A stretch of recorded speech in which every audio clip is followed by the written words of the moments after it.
Hello everybody, and welcome back to part 7 of my Visual Basic game programming tutorial series. Lately I've had numerous requests to show how to save and load map file data. So what I'm going to be demonstrating today is how to read and write from a text file. So we will go ahead and get started on this. The first thing that we will do is actually create our map file based upon the map that already exists.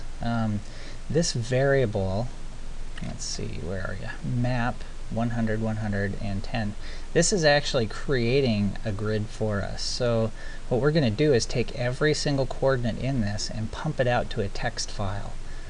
So the first thing that we will do is actually create our saved map. What I have here, if you remember in the last tutorial, I just kind of pre-populated this map.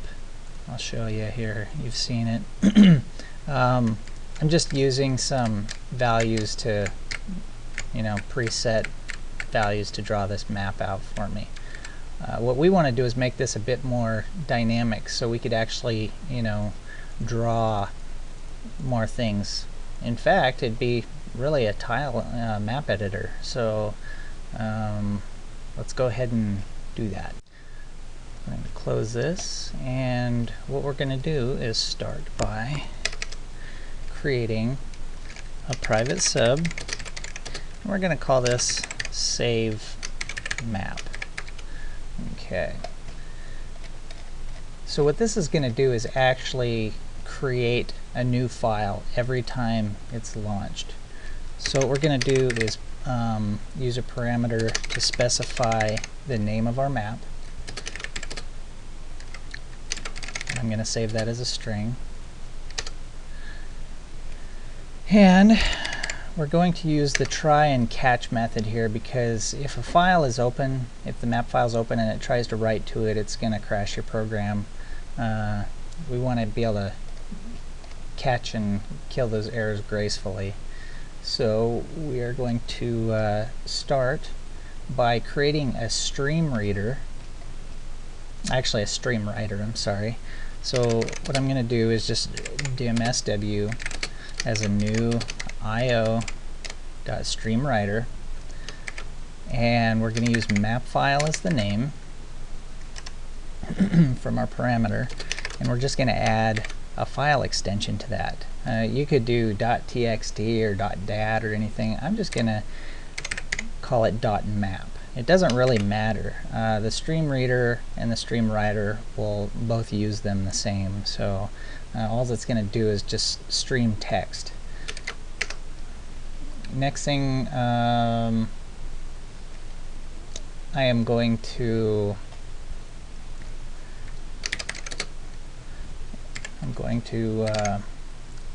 whoops, sitting there typing, not even paying attention, it's not even going anywhere. So next thing I'm going to do is dim str line. Basically what we're going to do is read from that map file one line at a time, and then we're going to parse out that line and grab all the values from it. I'm just going to really be doing a comma delimited format, so I'm going to do start this as a string equals 0. Then we're going to use x and y. Let's see, x as integer, and basically this is just going to keep track of the coordinates that it's going through. So dim y as integer equals 0, and we will go ahead and create our loop to go through the data. So we're going to do this backward from the way we did it up here in where we're drawing our map. The reason why is because I don't want it to read top to bottom, or from top down. I want it to read from left to right all the way, since we're going to be doing one line at a time. So we're going to read on the y-axis, so it'll be y0 and then x all the way across, and then you kind of see where this is going. So I'm going to start with for y equals 0 to 100 is what we have for our map height, right? You want to keep this in the range of your map size, so these have to be the same. In fact, I think what I'm going to do is go ahead and create a couple more variables here. I'm going to dim map width as an integer. I'm going to set the value to 100. And then we can actually, change this, because in reality, when you're making a game, not all the maps are going to be the same size, are they? I mean, your overworld map's probably going to be really big, and then you're going to have dungeon maps and stuff that are probably going to be fairly small. So being able to change that on the fly would be really nice. So we'll just assign this to variables. Map height as integer equals 100.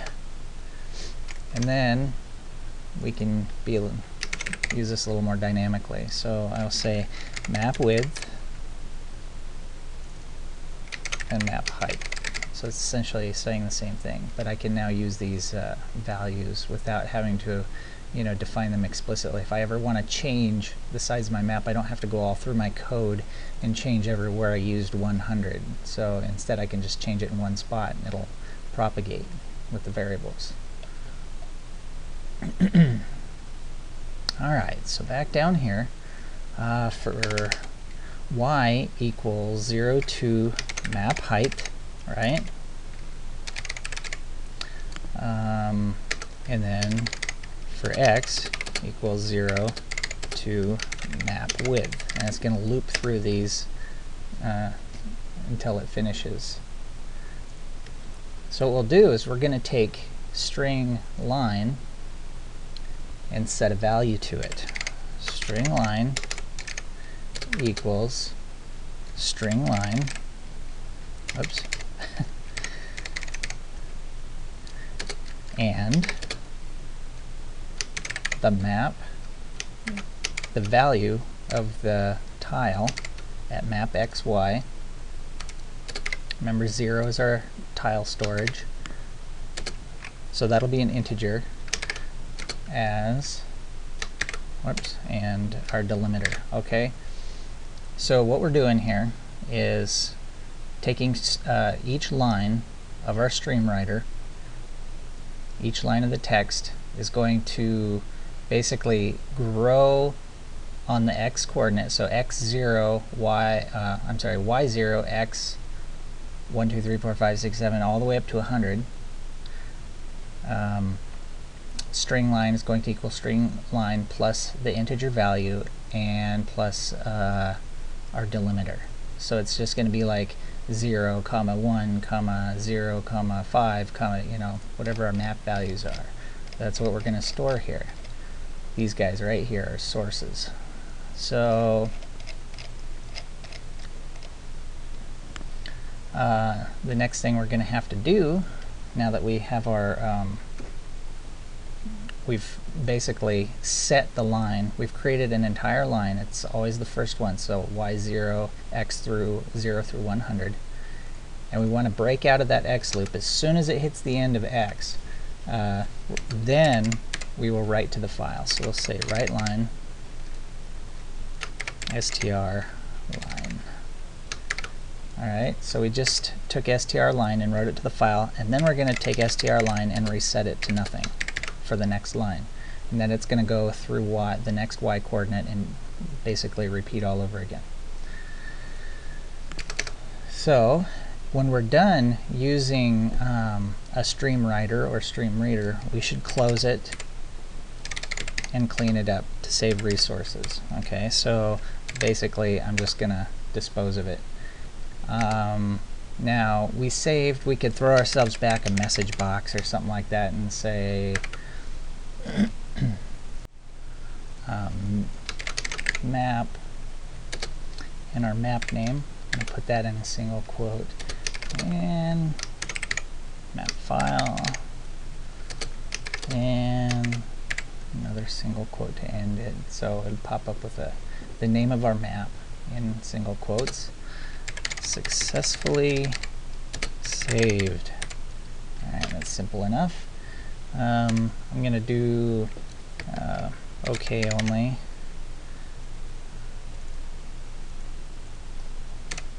And we'll say success as the title, because that just feels good. All right. And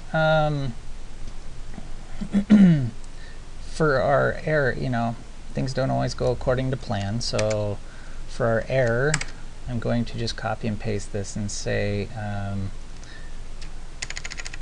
the map could not be written to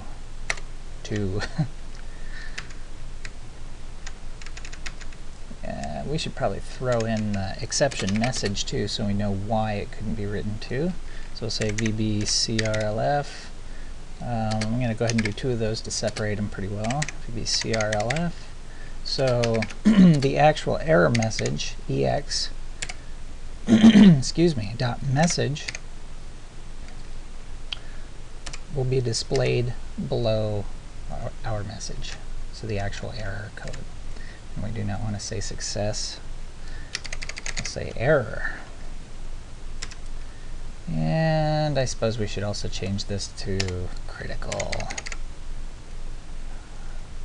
There has been a failure. And what we can also do is say is running equals false.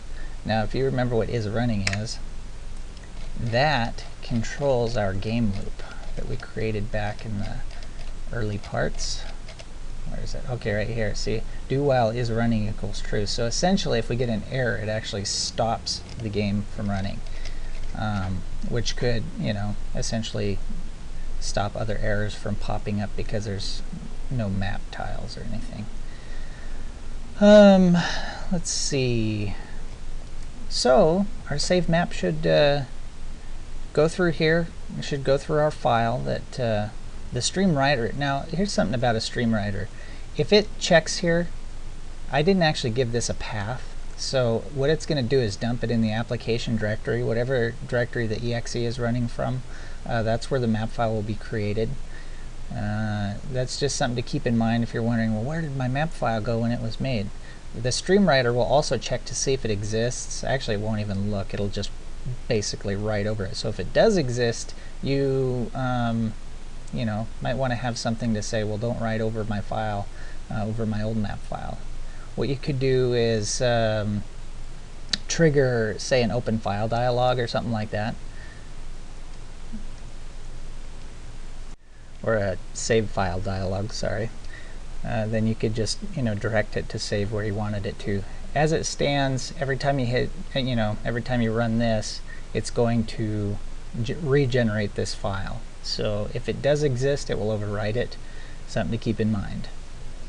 The way that we've done this, so you know, we could create numerous different files, but we'd have to tell it how to do that still. And you might just want to do that with the open file or save file dialog again. Sorry. Anyway, so something I have made for this tutorial was just a couple of buttons. I'm just going to add them to the form as picture boxes. So I'm just going to grab a couple of these guys here. Do one of these. I'm going to call it PB save for the image. I'm going to import an image, save map, and I will use that. I can shrink that down just a wee bit. Just a wee bit more. And then I will Control-C to copy that, maybe. Okay, so Control-C doesn't work. Copy that and paste it. Add another button. My Alt key here so I can move it more precisely. And I don't know if you can see this, it's off the screen. I'm going to change the image of this one to my load button. So I'll just get these set up for use. I can call this one PV load in the name. Alright, so save map.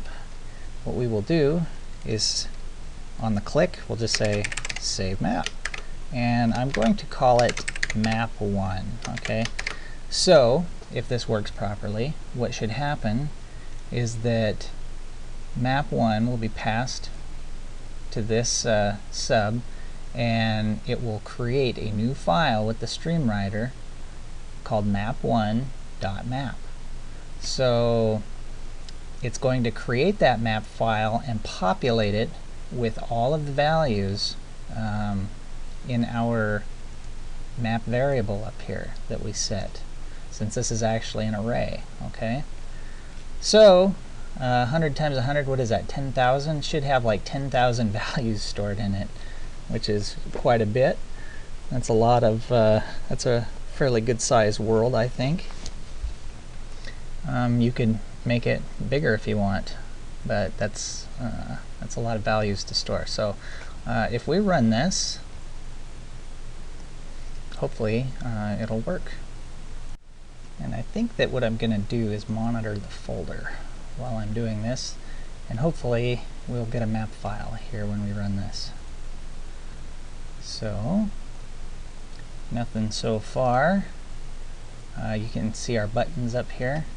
Click that one, nothing happens. So let's go ahead and save the map that we already have here. Alright, that's always nice to see.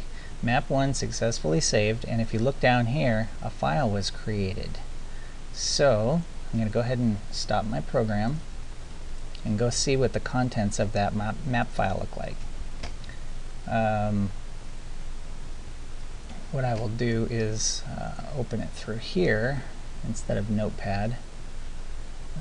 Open file, my game, bin, debug, map1.map. I'll check it out. It's exactly what we would expect. You can see my little mountains that were created here. If you kind of look at it, you can actually make out some of the environment here. You can see these trees. The 6s are water over here in the mountains. Everything else is just zeros, just grasslands. So when we start changing these values, you know, we're going to probably want to use a map editor or something like that, and I will actually show you the little map editor that I created here in a bit. You know, just off of this code here. So so the next thing to show you is how to actually load those values back out of that text file. We showed how to write to the text file and create them, but now we want to teach our program how to actually go through it all and write it back to file. And then after that, we'll go ahead and show it how to change these values on the fly, and then we can save them and load them and update our map permanently. So let's go ahead and get started on that. Ooh, I just had a little frustration. I just went through that whole load map wing of the tutorial, and Cam Studio crashed on me and I lost it all. So I'm going to do this again. Hopefully better this time anyway, since I'll be practiced. Okay, I'm going to go up to my form load where I'd use that load map. I guess that's still in there. I'm gonna have to clean that up. Essentially what I did up here was just add a parameter to load map. Yeah, you know what, I'll uncomment it since I do have the parameter in there already. Map1 is the file we're loading, and I'm just addressing each map by name, and then the program can load the file based on the name. So what I will do, come down here, do a private sub load map by val map file as a string. Okay, and we're going to do the same try catch method here to catch any errors that occur while loading the map. If you know, something happens and it can't be read, it'll return a message to us. So we'll start by doing a dim stream reader as new io.streamreader map file, whoops, and dot map. Okay, oops. See, now I can't type. The next thing we want to capture again is the str for string line as a string equals nothing. And we'll do our dim x and y again. Dim x as integer equals 0. Wow. See, I typed much better last time. I think I'm just frustrated. Dim y as integer equals 0. And alright, now this is very similar to the way that we created the file, but there are some very important differences that I will get to as we go through here. Now, one of them is instead of before we're looping through the coordinates of that variable array, and when you're going through an array, you can just do the for x and for y, but reading this map file is not really the same, because the way the stream reader works is it's going to read one whole line, and then we're going to have to parse out each value in that line and then move to the next line. So essentially we'll be storing, a whole line equals y, and each value here equals x. So we'll have to increment those manually. We can't just do what we did before and just go through each row and column, since it's not really rows and columns in this file.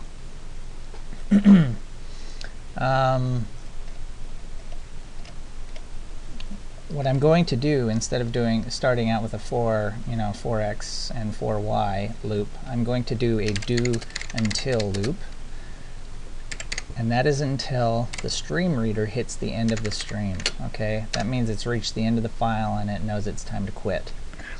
So what we're going to do is set strLine equals streamreader.readLine. Okay. Whoops, not read to end. That would have bad results. So essentially, we're going to grab one line at a time, like I showed you.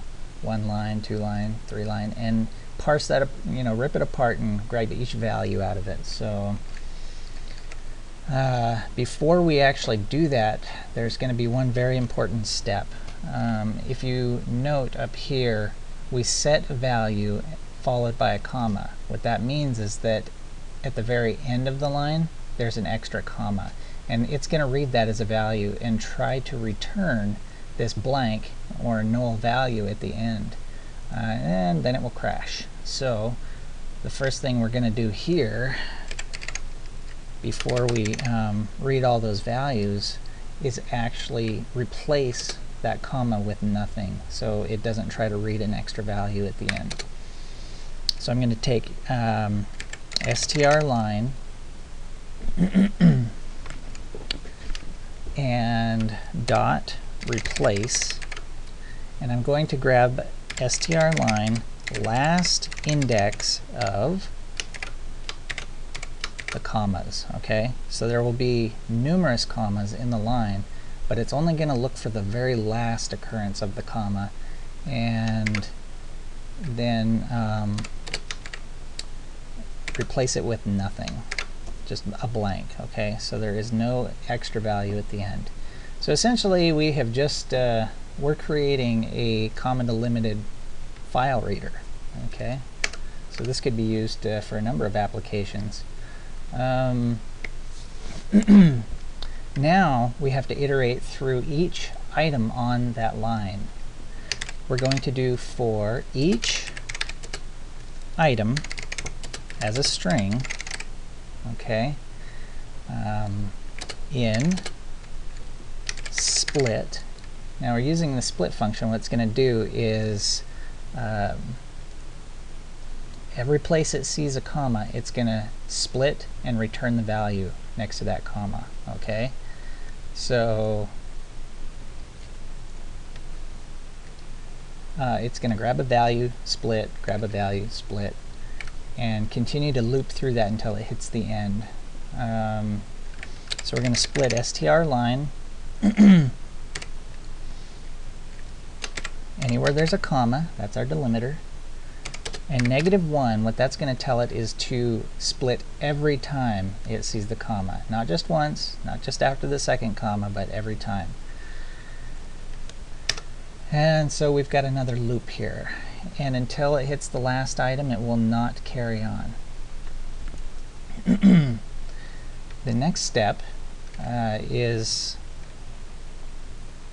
we have to handle, in the event that there's an error or a blank spot like that in our text file, instead of having it crash there and not know what to do, we're going to assign a default value if there's a null there. So we'll just say if item equals nothing, essentially, then item equals 0. And if we go back up here, we'll remember that 0 is a grass tile. So anywhere that there's any mess ups in our code, it's automatically going to replace that with a grass tile. You could really use any tile you want. You could even have a void to show you that there's an error or something, have a special tile that shows that. It's up to you. Now I'm going to assign one more constraint. We never want to try to write to our variable map, and if the map size for some reason does not match the exact size of our array. Remember that array is 100 by 100. So for some reason this is 101, if there's an extra value in here, or maybe it's smaller, maybe it's bigger, and you just want to adapt your map, instead of having it crash, just return what it can. We'll say if x is less than or equal to the map width, then go ahead and assign it a map value on x and y and 0. Okay, and the value that we will assign it is the item, but we're going to convert that to an integer since it's coming from our text file. It's actually returned as a string. So we've taken item, converted it to an integer, and then assigned it to map at these coordinates. Now if you look closely, you'll notice that we are not looping through x and y. Nowhere do we have a 4x and 4y loop, and we're also not returning it through parameters. So the question is, what values is it assigning here? Well, what we need to do is actually, while this loop is running, we'll just create our own values for that. So we'll just say x equals x plus 1, and so it'll proceed to the next x value, to the next item in this list, and then when it hits the end we want it to drop down to the next line. So after it breaks out of this loop for this line, it's going to go to the next line. So we want to get out of the loop, past the next there, reset x to 0, or it'll just continue to grow indefinitely.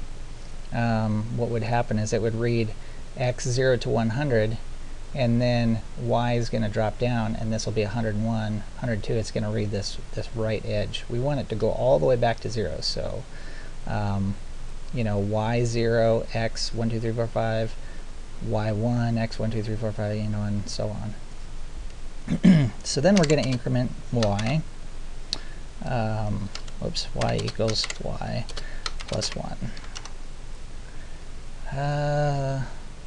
So you can see what we've done there. We've sort of created our own loop inside of the loop, or our own incrementing. So that's what's going to assign this value here to the proper map coordinates, as long as it's reading from that map file. The last thing is to close the file and dispose of it. Free up those resources. That's always a good idea. That way, you know, I mean, if this thing is still reading for some reason and we left it open and we tried to save again, it would probably crash on our save, you know, because the file would already be in use. We don't want that. Alright, so the message box for if we have any errors, I'm just going to borrow this one up here. Bring it down and say, hey, could not load you. Instead of written to, we'll just change that to loaded. Map file could not be loaded. Okay. And we will go ahead and say is running equals false to stop the game if the map fails to load.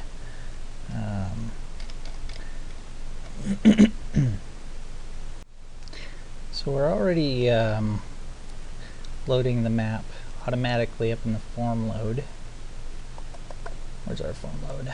There it is. Okay, so we've got it set to load map 1. Now what we need to do is assign the same thing to load map here. Load map. Whoops. What map? Map 1. So if I set that to map 2, it wouldn't be able to find the file. To make this more dynamic, you might want to use, like I said before, a file save dialog or an open file dialog or a save file dialog, sorry, and basically send those values here, and then you can choose where to store those files or to make multiple files. So let's see what happens when we run this. There's our buttons. Our guy is still moving around properly. That's good. I think I still have paintbrushes assigned to this. Now, one thing you can see, this does not make a good map editor because the guy's movement pattern is set to fractions of the tiles, and without some sort of grid snapping, which we could create for our mouse, it doesn't, you know, center perfectly on the squares, so it can be a little tricky to change those anyway, but it looks like it's drawing okay. Now I have not saved this, so let's see what happens if I hit load. It should vanish, and there it goes. Alright, so the next question is my save working properly? Whoops, I didn't want to overwrite my mountains. How about we do this? I'm going to put some trees out here.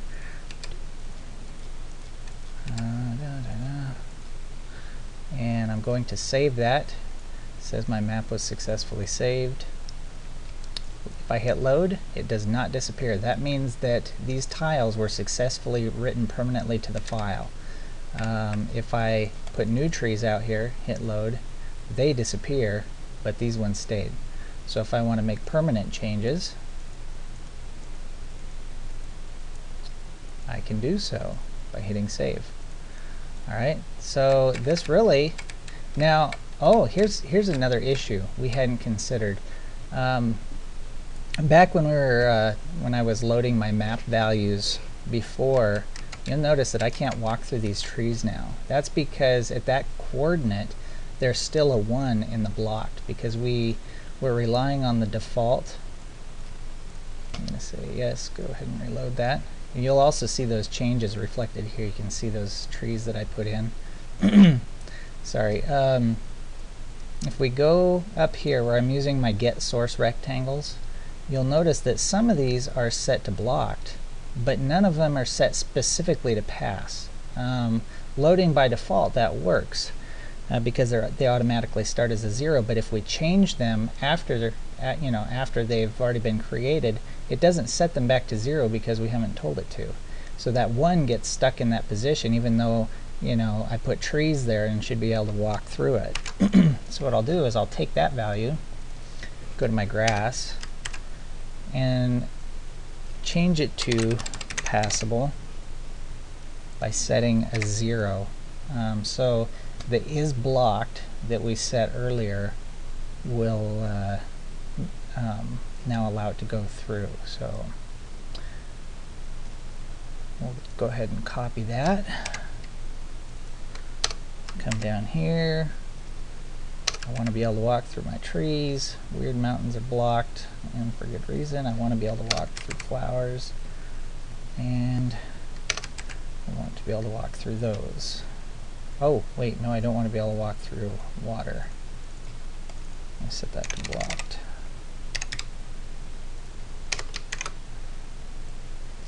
Okay, so the zeros I can walk through, the ones I cannot. Now, if we make modifications to, say, the mountains, I can now walk through those. But let's see if it still works when I change a mountain. Look at that, I can now walk through it properly. So, I can modify the landscape as I walk around in it. If I don't like my changes, I can get rid of them. Sort of an undo. Or if I do like my changes, I can say save, and it's saving and loading properly. So really, that's all there is for this tutorial. I did use the code here from this game to make a little actual map editor thing. It's not really detailed and probably not an optimal map editor, but they'll kind of give you an idea what you can do to actually convert this little game environment into a map editor, and I'll show you here. You'll see that, okay, what I did here is I took that code and stripped out all of the unnecessary things. I don't need a guy when I'm working on a map.